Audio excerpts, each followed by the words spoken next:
Hello, today we will revisit a shocking case from South Korea in 2012.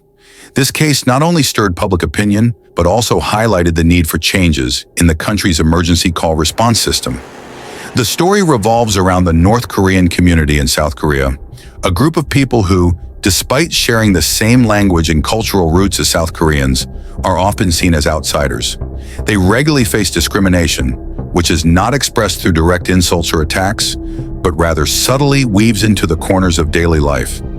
The 2012 case escalated this discrimination to a new level, subjecting the North Korean community in South Korea to even harsher prejudices, all because of one individual's criminal act. What exactly happened in that fateful year? Why did it raise serious questions among South Koreans about the police's handling of the case? Let's travel back in time to April 1st, 2011, to understand the details of the incident.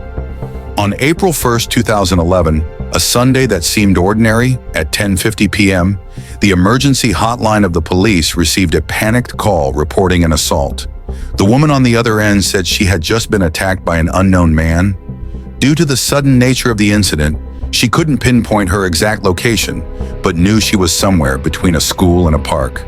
The police tried to gather more information, but then there was the sound of a door being kicked open and a woman screamed for help, saying, "I'm wrong, I'm wrong." At that time, phone location technology wasn't fully developed, and the police could only check the registration details of the phone number. They discovered the victim's name was Wook Yun-soo, and she lived in Gongsan, Zhejiang, China. The police immediately contacted the Gongsan police station. However, after speaking to her family, they found out that she wasn't in Gongsan, but residing in Suwon City. After several complicated procedures, nearly 2 hours after the call, the Seoul Central Police Station received an order to search the area described by Emily Swin, her call. However, they only had a rough idea of the location and no exact coordinates. 11 police officers were dispatched, but they could only wander aimlessly around the area, looking for the victim.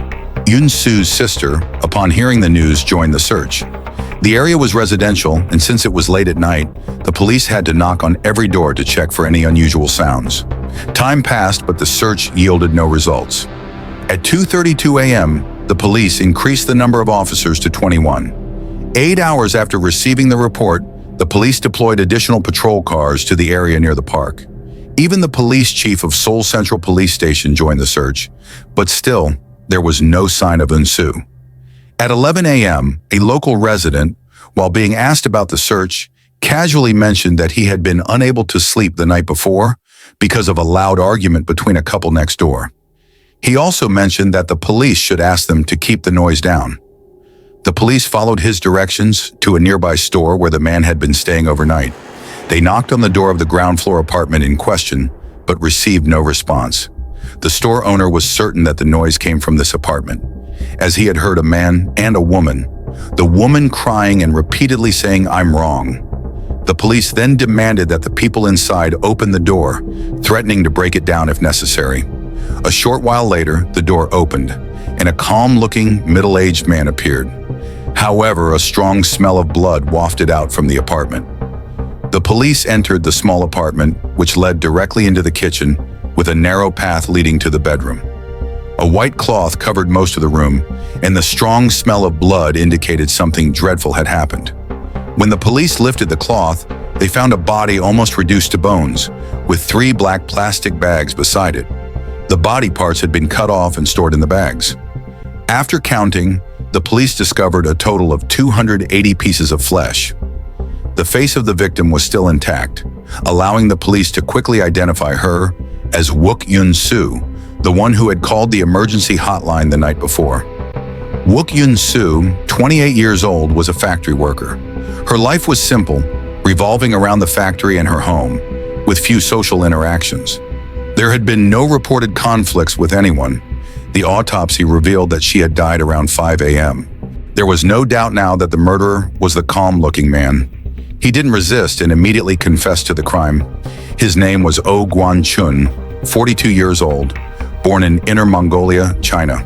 He had completed elementary school and worked in farming before coming to South Korea 5 years ago on a labor visa. He worked in construction and often traveled between China and South Korea, as his family still lived in China.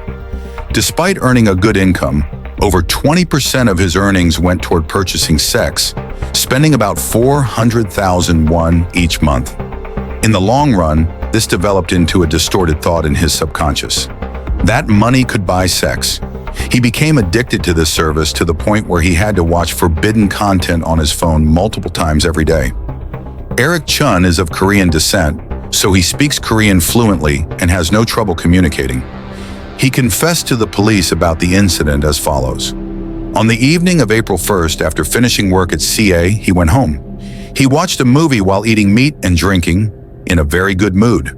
After eating and drinking to his satisfaction, he felt like taking a walk to digest his meal, so he left the house, leaned against the wall near the door, and smoked a cigarette.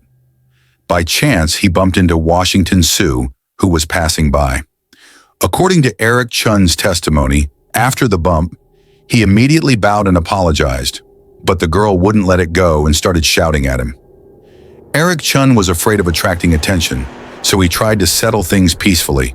However, the girl's aggressive attitude made him lose his patience, and he pulled her into his house. Under the light, he saw that the girl was very beautiful, so he suggested having sex with her and promised to pay her. But the girl demanded 2 million won, which made him angry, and he assaulted her. According to his testimony, this seemed to be an impulsive act of assault and murder.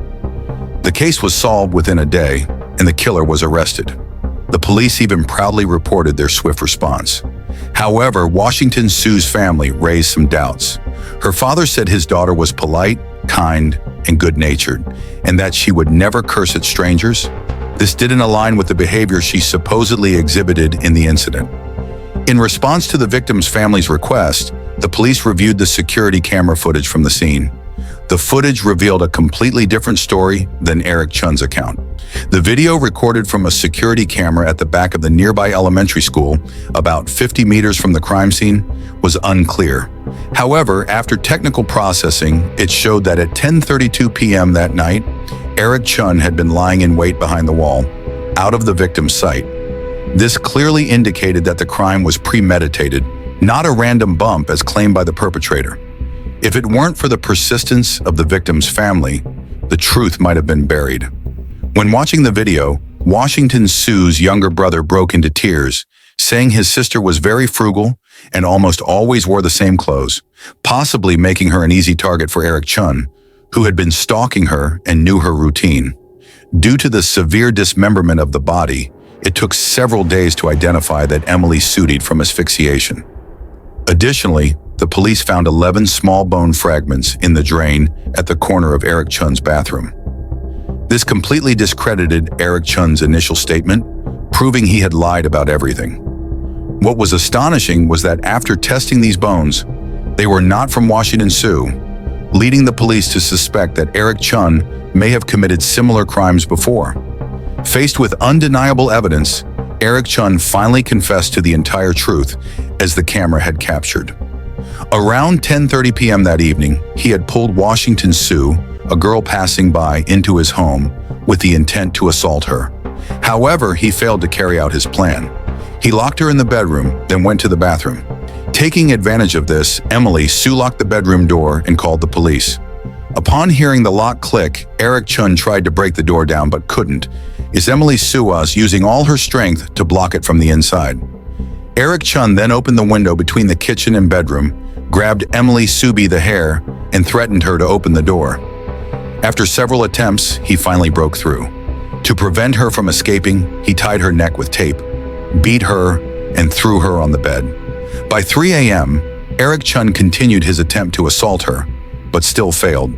Losing all patience, he hit Washington Sue's head with a wrench, then strangled her to death. Afterward, he watched porn on his phone while using a kitchen knife to dismember her body. Regarding the bone fragments found in the corner of the bathroom, he claimed he didn't know they were there and denied ever killing anyone else. When the case was revealed to the press, the anger of the South Korean public rose.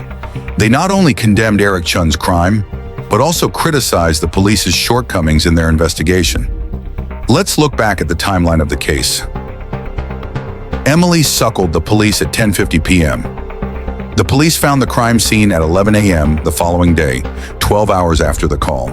According to reports, Emily suited around 5 a.m., meaning she was still alive for 6 hours after the call. Had the police found her during that time, the tragedy could have been avoided. The police's response was too slow. Time was wasted searching for personal information about the person who made the report instead of focusing on the search. It took them 2 hours after the call to begin the real search. Although Emily Suka wouldn't describe her exact location, she provided a fairly specific area, from the Gaidong Elementary School to Mogu Park, an area with a radius of less than 1 kilometer. Moreover, the crime scene was only 600 meters from the nearest police station, but the police still couldn't find it. This showed the inefficiency of the search. The police claimed they checked all the stores and homes with lights on in the area, even knocking on Eric Chun's door, but received no answer and left. However, the owner of a paint shop next to Eric Chun's house confirmed that he had been open until 12:30 a.m. that night, yet no police were seen searching the area. Washington Sue's sister also testified that during the search with the police, she was in the same car with 2 officers. The car passed near the crime scene several times, the closest being only 20 meters away. However, she noticed that the 2 officers were asleep, showing indifference to the case, which made her extremely angry. Many people believe that the most effective way to search for missing persons is by reviewing security camera footage. However, when the police received the report, they didn't thoroughly examine the camera footage, or perhaps didn't review it at all, which caused them to miss crucial evidence. Under public pressure, 3 days after the incident, on April 4th, the police issued an apology, explaining that the call between Emily Sue and the operator lasted only 15 seconds before the perpetrator hung up, and many important details were not provided, leading to delays in the search. However, this contradicts the testimony of Eric Chun. According to him, after breaking down the door and rushing into the bedroom, he could not find Park Yoon-soo's phone. It was only after he killed her that he found the phone in a corner of the room. At that time, the phone's screen was off, and he didn't pay much attention to it. He didn't realize until he was arrested that the victim had already called the police. In the following days, the police repeatedly changed their statements, adjusting the duration of the call from the initial 15 seconds to 1 minute and 20 seconds, and finally confirmed that the full length of the call was 7 minutes and 36 seconds. The Watson family requested the full call recording be released, but the police refused, citing privacy protection laws and the potential negative social impact. Under public pressure, the police eventually released a 1 minute and 20-second recording. They explained that the remaining part of the call mainly consisted of sounds of beating, duct tape being used to bind, and screams. However, even in this brief 1 minute and 20-second recording, there was enough information to anger the public. As soon as the call was connected, Jack Sue reported her location and the dangerous situation she was in. "I am in a house in front of Mogu Park. I am being assaulted," she said, but the dispatcher seemed unable to hear clearly, repeatedly asking, "Is it Mogu Park? Are you being assaulted?" These questions were nearly useless in such an urgent situation.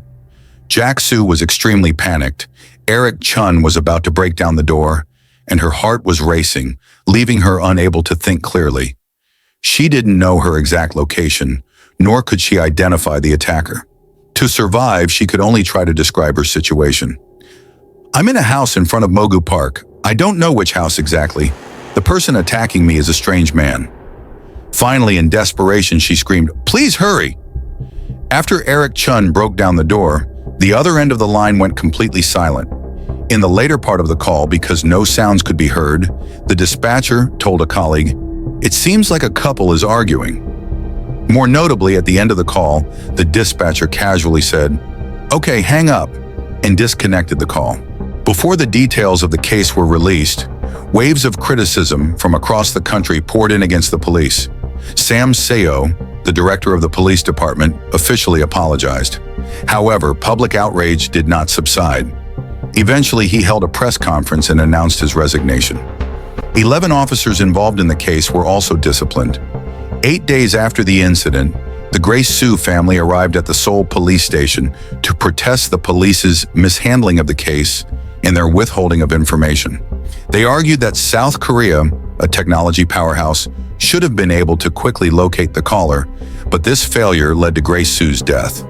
The family of Hwai Young-soo no longer trusted the information released by the police and demanded to be directly involved in the investigation to fully understand the situation and the handling process. Police Chief Daniel Cho, the Commissioner of Police of South Korea, met with the victim's family and acknowledged the police's mistakes. In response to the Emily Su family's request, David Cho pledged to gather more information, compile a list of all officers involved in the case, and pursue accountability through disciplinary actions, ranging from dismissal to criminal prosecution. He also publicly apologized at the National Police Headquarters in South Korea, taking full responsibility for the incident and announcing his resignation. 11 days after the incident, on April 12th, Grace Su's family finally received the full call recording from the police. After listening to it, the victim's uncle broke down in tears. He said that hearing his niece's desperate screams shattered his heart. The dispatcher's tone, as though talking to a friend, angered him. The victim's aunt mentioned that the recording clearly captured the sound of clothes being torn and Grace Su crying out in pain. Yet the dispatcher remained calm and assumed it was just a domestic dispute. This indifference was incomprehensible and unforgivable to her. Grace Su's younger brother also spoke out, criticizing the dispatcher, questioning whether duct tape was used to bind the wife. Even a normal person could tell this wasn't just an ordinary marital dispute. The dispatcher's professional abilities were seriously doubted by the public. The dispatcher on duty that day explained that he was a rookie, not fully trained. While he tried to forward the call to the police near Mogu Park, the system failed. 15 minutes after disconnecting, he attempted to retrieve the recording, but the system was down, and it wasn't operational until almost 2 hours later. The police conducted an internal investigation, but the process was not made public. After reviewing the case, they admitted to some shortcomings in the investigation. First, during the emergency call, Grace Su clearly stated she was in a house, but this crucial information was not relayed to the search team in time, causing them to focus their search on the streets, playgrounds, and other public areas. Second, after receiving orders from the Suwon Central Police Station, the unit responsible for the search assessed it as a simple assault case and only sent a few officers to the scene with no command leader, resulting in a chaotic investigation. The constantly changing call duration was due to the head of the Criminal Investigation Department at the Suwon Central Police Station, who failed to check the time carefully and gave statements based on guesswork. In conclusion, the police's actions throughout the case were flawed. The incident sparked widespread concern about crime and violence in South Korean society, leading to a surge in the sales of self-defense products. On a South Korean forum, a post went viral where the poster claimed to have just broken up with his girlfriend, was in a bad mood, and planned to do something even more shocking than what Eric Chun did. He intended to kill the first woman he saw at Exit 4 subway station. This threatening post caused widespread panic. However, the police quickly located and arrested the individual. Later, they discovered that he had only posted it out of frustration and intended it as a joke, never expecting it to escalate into something serious. Eric Chun's motives also sparked much debate. Did he truly just want to have sex? Eric Chun, nearly 6 feet tall and weighing 176 pounds, was muscular due to his heavy labor at the construction site. On the day of the incident, he was able to drag Gukun Su for tens of meters and tie her up with duct tape. The way he dismembered the victim also bewildered many. If his goal was just to dispose of the body, he could have cut it into larger chunks. But the way Eric Chun handled the body was as though he was butchering an animal. He separated the skin and fat, then sliced the meat into hundreds of uniform pieces, all done with a kitchen knife. Many believe this case was not just an attempted assault, but that his intention could have been cannibalism or organ trafficking. A video recorded on the day of the incident also showed, besides Grace Su and Eric Chun, the image of another woman passing by. If it wasn't a coincidence, she might have been the next victim. Along with the 11 pieces of bone that were not from Emily Su, found in Hogan Chun's restroom, many people speculate that this may not be his first crime, but that he could be a serial killer who might have committed crimes in China as well. However, there is no evidence to support this theory. Others believe that serial killers usually quickly dispose of evidence to cover their tracks, but Eric Chun did not do so. He stayed at the scene for quite a while after committing the crime. Moreover, after forensic analysis, the 11 pieces of bone found at the scene were identified as chicken bones, pork bones, and other animal bones, suggesting that Eric Chun is unlikely to be a serial killer. 2 months after the crime, in June 2012, the trial of Eric Chun was held at the Seoul District Court. Defendant Eric Chun was charged with murder, desecrating a corpse, and trafficking in organs. While being escorted to court, Eric Chun had an altercation with another inmate in the vehicle. This inmate had been arrested for illegal wildlife trade. When the inmate saw Eric Chun laughing and smirking at passing women while constantly rubbing his thigh, he became irritated and shouted, "You're Eric Chun, aren't you? Stop shaking and sit down to repent for your crimes." Hearing this, Eric Chun became enraged and attacked the inmate. Police intervened and separated them. During the trial, when asked why he quickly confessed, Eric Chun replied that he knew he was guilty and apologized to the victims, so he did not lie. When asked why he treated the victim's body so cruelly, he explained that he was in a bad mood at the time, which led to his actions. The police presented a video of the crime scene and a recording of the phone call as evidence in court. While the evidence was shown, Eric Chun maintained a calm demeanor, while the family of Sophie Park cried loudly, their peaceful lives destroyed. The victim's mother cried and pleaded with the judge to punish Eric Chun. The judge concluded that Eric Chun was extremely cruel, committing murder without remorse, even dismembering the victim's body into hundreds of pieces, possibly for the purpose of selling human meat or trafficking organs. It was likely that he had supplied body parts to others. Even after his arrest, he showed no signs of remorse. As a result, the death sentence was unavoidable. After considering the case, the court declared that Eric Chun was guilty of murder and other crimes, sentencing him to death. Upon hearing the verdict, Eric Chun closed his eyes, lowered his head, and remained silent. He later appealed, and the family of Emily Sue expressed that while they wanted Eric Chun to pay for his actions, there were still many unanswered questions about the case. His true motive remained unclear, and they felt the trial had been too quick. Gukhan Su's younger brother in an interview expressed doubts that Eric Chun's motive was human meat trade, suggesting there might be a larger network or accomplices involved. However, the judges at the Seoul Appellate Court found that while the crime was extremely brutal and serious, there was insufficient evidence to prove that Eric Chun intended to engage in human meat trade or organ trafficking. The only thing that could be proven was that he had murdered Go Yun-soo, which appeared to be his first crime.